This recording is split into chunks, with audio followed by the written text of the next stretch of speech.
L'empire achéménide, prononcé A.K.me.ni, est le premier empire perse de l'histoire.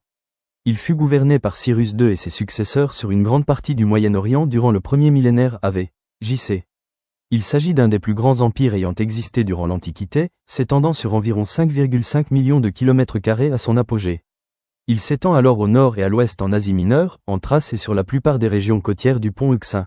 À l'est jusqu'en Afghanistan et sur une partie du Pakistan actuel et au sud et au sud-ouest sur l'actuel Irak, sur la Syrie, le Liban, Israël et la Palestine, la Jordanie, le nord de l'Arabie saoudite, l'Égypte et jusqu'au nord de la Libye.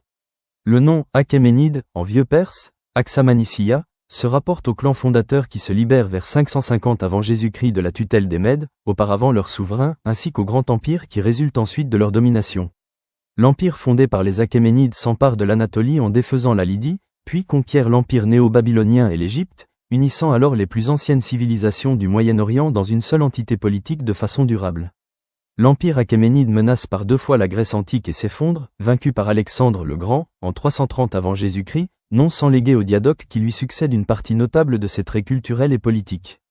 Durant les 2 siècles de sa suprématie, l'empire achéménide a développé un modèle impérial reprenant de nombreux traits de ses prédécesseurs assyriens et babyloniens, tout en présentant des aspects originaux, comme une souplesse et un pragmatisme constant dans ses relations avec les peuples dominés, tant que ceux-ci respectaient sa domination. Les rois perses ont réalisé des travaux importants sur plusieurs sites du cœur de leur empire, Pasargade, Persépolis, Souzeux, synthétisant les apports architecturaux et artistiques de plusieurs des pays dominés et exprimant avec pompe leur idéologie impériale.